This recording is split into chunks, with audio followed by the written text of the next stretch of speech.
Hello मित्रों, स्वागत है आपका मेरे YouTube चैनल raghavsar.com में। आज हम कक्षा 10th विषय विज्ञान के अध्याय 4 कार्बन एवं उसके यौगिक के महत्वपूर्ण ज्ञान आधारित प्रश्न को समझेंगे।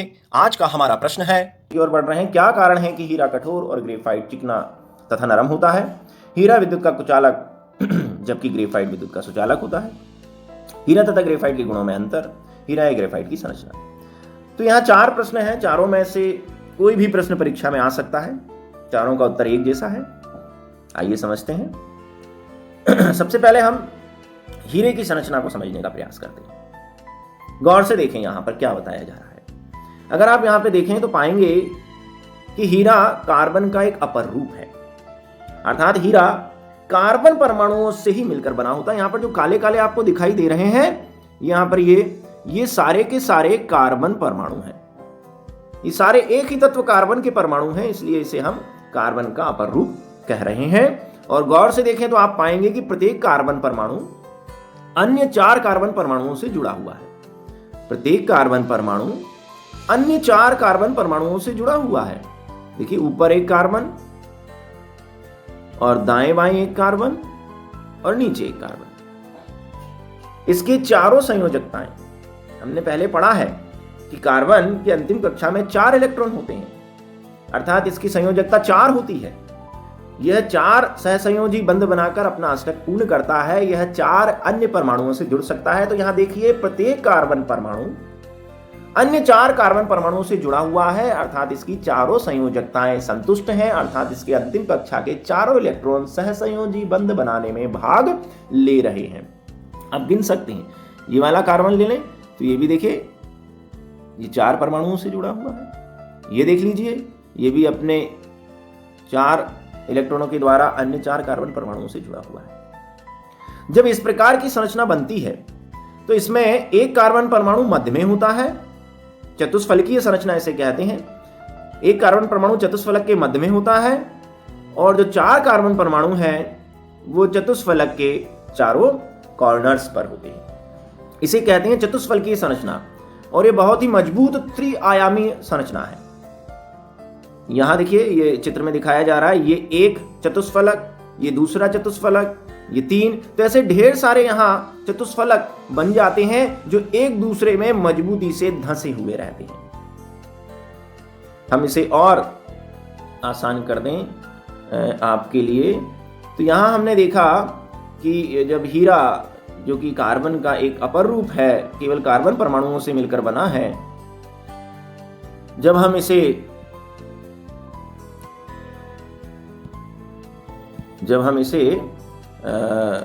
ये कार्बन परमाणु से मिलकर बना है, इसमें प्रत्येक कार्बन परमाणु अन्य 4 कार्बन परमाणुओं से जुड़ा हुआ रहता है। दिख रहा है आपको चित्र में, चारों कार्बन परमाणुओं में से एक चतुष्फलक के केंद्र में और बाकी 4 चतुष्फलक के कॉर्नर पर रहते हैं। ये एक त्रिआयामी चतुष्फलकीय संरचना है जो बहुत ही दृढ़ मजबूत होती है। ऐसे ढेर सारे चतुष्फलक एक दूसरे के साथ धसे हुए होते हैं। ये देखिए, ये टेट्राहेड्रॉन संरचना यानी चतुष्फलकीय संरचना में 4 फलक आपको दिख रहे हैं, दिखेंगे 4 फलक। एक फलक ये है सामने का बाएं तरफ का, ये सामने का दाएं तरफ का, और इसके पीछे बनेगा एक फलक पीछे की तरफ 3, और एक नीचे की तरफ 4। तो ये एक फलक, 2 फलक जो आगे से दिख रहे हैं, एक पीछे की तरफ 3 और एक नीचे की तरफ 4। तो यहां पर कुल 4 फलक दिखाई दे रहे हैं और कुछ इस प्रकार हीरा डायमंड दिखाई देता है। तो हमें हीरे की संरचना समझ में आ गई है कि हीरे में प्रत्येक कार्बन परमाणु अन्य 4 कार्बन परमाणुओं से जुड़ा रहता है। उसकी कोई भी संयोजकता स्वतंत्र या मुक्त नहीं होती, चारों संयोजकताएं बंध बनाने में भाग लेती हैं। ये त्रिआयामी चतुष्फलक की संरचना बहुत मजबूत या कठोर होती है, इसलिए हीरा कठोर होता है। और चूंकि इसमें प्रत्येक कार्बन पर sp3 संकरण है, चारों इलेक्ट्रॉन बंध बनाने में भाग ले रहे हैं, कोई भी इलेक्ट्रॉन स्वतंत्र है ही नहीं, इसलिए यह हीरा विद्युत का कुचालक भी होता है। और इसी गुण के कारण इसका उपयोग, ये बहुत कठोर है, कांच काटने के लिए, चट्टानों और संगमरमर को काटने के लिए, नगों पर पॉलिश करने के लिए और जवाहरात बनाने के लिए किया जाता है। तो आप हीरे की बहुत सारी बातें लिख सकते हैं कि इसमें प्रत्येक कार्बन परमाणु अन्य 4 कार्बन परमाणुओं से जुड़ा होता है। इसमें कार्बन परमाणु चतुष्फलकीय संरचना बनाते हैं। ये बहुत अधिक कठोर और मजबूत होता है। चूंकि इसमें एक भी इलेक्ट्रॉन मुक्त नहीं होते इसलिए विद्युत का कुचालक होता है, और इसमें प्रत्येक कार्बन परमाणु पर sp3 संकरण होता है, और इसके उपयोग भी आप लिख सकते हैं। तो हीरे की कम से कम 6 बातें आप यहां से लिख सकते हैं। कभी कभी केवल यही प्रश्न आ जाता है कि हीरे की संरचना को समझाइए, और कोई एक चित्र आप बना सकते हैं, इनमें से कोई भी एक, या जो हमने आपको बनाया था कार्बन का 4 परमाणुओं से जुड़ता हुआ चित्र, वो भी दिखा सकते हैं। चलिए, तो हमने हीरे को समझा, अब हम ग्रेफाइट को देख लेते हैं, उसकी संरचना कैसी है। ये लीजिए ग्रेफाइट, ये भी कार्बन का एक अपर रूप है। ये भी केवल कार्बन परमाणुओं से ही मिलकर बना होता है। यहाँ काले काले जो दिखाई दे रहे हैं सब कार्बन परमाणु हैं, लेकिन यहाँ कार्बन परमाणुओं के जुड़ने की व्यवस्था कुछ अलग है। यहाँ पर अगर आप देखें तो पाएंगे कि प्रत्येक कार्बन परमाणु अपनी 3 संयोजकताओं के द्वारा 3 अन्य कार्बन परमाणुओं से जुड़ रहा है।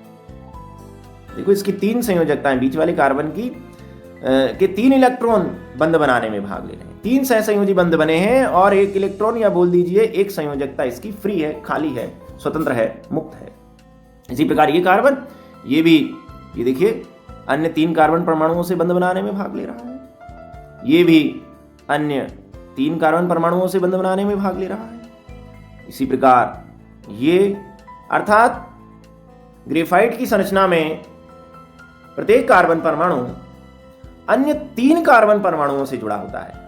इस प्रकार इसके अंतिम कक्षा के 4 में से 3 इलेक्ट्रॉन बंध बनाने में भाग लेते हैं, 3 संयोजकताएं संतुष्ट होती हैं, और चौथा इलेक्ट्रॉन हर कार्बन का, चौथी संयोजकता हर कार्बन का चौथा इलेक्ट्रॉन यहां पर मुक्त है, स्वतंत्र है, खाली है, बंध बनाने में भाग नहीं ले रहा है। और अब इस चित्र को देखें, इस प्रकार ये इसे बोलते हैं हम षटफलकीय संरचना, या षटकोणीय संरचना भी इसे बोल देते हैं, क्योंकि यहाँ पर 6 कोण या 6 फलक बन रहे हैं बेंजीन रिंग के समान।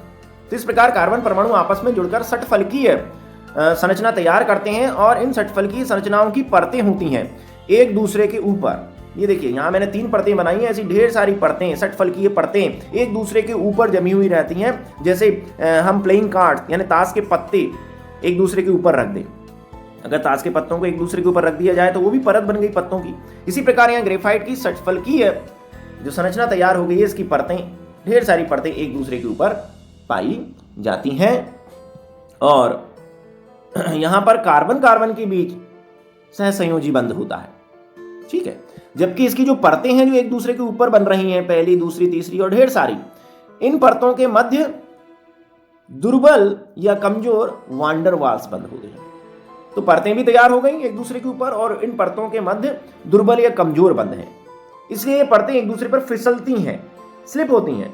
जैसे ताश के पत्ते एक दूसरे के ऊपर फिसलते हैं, अगर रख देंगे आप तो कितनी तेजी से, उसी प्रकार ये परतें एक दूसरे पर फिसलती हैं, और आपका ग्रेफाइट चिकना होता है, नरम होता है। और चित्र में आप देख ही रहे हैं कि प्रत्येक कार्बन परमाणु की एक संयोजकता खाली है, मुक्त है। ये देखिए, इसकी भी एक संयोजकता, एक इलेक्ट्रॉन खाली है। ये इलेक्ट्रॉन इन परतों के मध्य होते हैं। हर कार्बन का जो एक खाली इलेक्ट्रॉन है, ये इन परतों के मध्य में पाया जाता है, और ये एक जगह से दूसरी जगह आ जा सकता है, अर्थात ये विद्युत धारा का संचलन कर सकता है, इसलिए ग्रेफाइट विद्युत का सुचालक होता है। तो ग्रेफाइट की संरचना हमने जान ली, और देखिए कुछ और रोचक बातें आपके सामने यहाँ आएंगी। हीरे में, सॉरी, यहाँ हीरा लिखा हुआ है, आपको यहाँ ग्रेफाइट लिखना है, ये थोड़ी थोड़ी मिस्टेक हो जाती है। यहाँ हीरे की बजाय आपको लिखना है ग्रेफाइट। ग्रेफाइट में sp2, जबकि हीरे में sp3 संकरण था, तो s1 और p3 कुल 4 परमाणु, कुल चारों इलेक्ट्रॉन बंध बनाने में भाग ले रहे, तो यहाँ sp2 लिखा हुआ है। तो s1 और p2, तो कुल कितने हो गए, sp2 को जोड़ेंगे तो 3। तो यहाँ पर हर कार्बन परमाणु के 3 इलेक्ट्रॉन बंध बनाने में भाग ले रहे हैं, चौथा खाली है, मुक्त है, इसलिए भी ग्रेफाइट विद्युत का सुचालक होता है। तो यहाँ हमने बता दिया ग्रेफाइट में sp2 संकरण होता है। ग्रेफाइट चिकना है, चूंकि विद्युत का सुचालक है, इसलिए इसका उपयोग शुष्क स्नेहक के रूप में, इलेक्ट्रोड बनाने में, और चूंकि ये कागज पे चलाते हैं तो काला रंग छोड़ता है, इसलिए पेंसिल बनाने में भी इसका उपयोग किया जाता है। पेंसिल के अंदर जो काले रंग की निप होती है वो ग्रेफाइट ही होता है। तो अब आप यहाँ ग्रेफाइट के बारे में बहुत सारी बातें लिख सकते हैं। जैसे ग्रेफाइट में कार्बन का पररूप है, जिसमें प्रत्येक कार्बन परमाणु अन्य 3 कार्बन परमाणुओं से जुड़ा हुआ रहता है। ये षटफलकीय संरचना बनाते हैं, इसमें षटफल की परतें एक दूसरे के ऊपर स्थित होती हैं, जिसके कारण ये चिकना और नरम होता है। इसमें प्रत्येक कार्बन परमाणु पे sp2 संकरण होता है, इसका एक इलेक्ट्रॉन मुक्त होता है, इसलिए विद्युत का सुचालक होता है। इसका उपयोग हम पेंसिल बनाने में करते हैं। आप केवल ग्रेफाइट की ही 5-6 बातें लिख सकते हैं। कभी कभी केवल ग्रेफाइट की संरचना आपसे पूछी जा सकती है। और अगर अंतर आता है तो आप इन्हीं बातों को, हीरे और ग्रेफाइट की जो मैंने 6-7 महत्वपूर्ण बातें बताई हैं, इन्हें अगर आप आमने सामने लिख देंगे तो अंतर बन जाएगा। और यह है हमारा प्रश्न का उत्तर। ग्रेफाइट की परतदार संरचना है, दिख रही है नीचे, एक के ऊपर एक परतें हैं। इसमें प्रत्येक कार्बन परमाणु 3 कार्बन परमाणुओं से जुटकर षटफलकीय वलय या हेक्सागोनल वलय बना रहा है, आप देख रहे हैं, जिनके तल एक दूसरे के ऊपर स्थित हैं। परतों के मध्य दुर्बल आकर्षण बल है, वान डर वाल्स बल। इसके कारण ग्रेफाइट की परतें एक दूसरे पर फिसलती हैं और ग्रेफाइट चिकना एवं नरम होता है। जबकि हीरे की क्रिस्टलीय संरचना हमने देखी, इसमें प्रत्येक कार्बन परमाणु 4 कार्बन परमाणुओं के साथ जुड़ा हुआ होता है और वो होती है एक दृढ़ त्रिआयामी चतुष्फलकीय संरचना, जिससे हीरा कठोर है। ग्रेफाइट में प्रत्येक कार्बन परमाणु का एक इलेक्ट्रॉन स्वतंत्र होता है, 3 बंध बनाने में भाग लेते हैं, एक नहीं लेता, एक इलेक्ट्रॉन स्वतंत्र होता है। जबकि हीरे में 4 कार्बन परमाणु बंध बनाने में भाग लेते हैं, कोई इलेक्ट्रॉन स्वतंत्र नहीं होता, इसलिए ग्रेफाइट विद्युत का सुचालक और हीरा विद्युत का कुचालक होता है। तो यहाँ हमने उपयोग भी देख लिए, संकरण भी देख लिए, चित्र देखे, ढेर सारी बातें हमने दोनों के बारे में समझ ली। उम्मीद है ये वीडियो आपको पसंद आया होगा। इसे अधिक से अधिक लाइक एवं शेयर कीजिए तथा ऐसे अन्य शिक्षास्पद वीडियो को देखने के लिए मेरे चैनल को सब्सक्राइब कीजिए। बहुत बहुत धन्यवाद।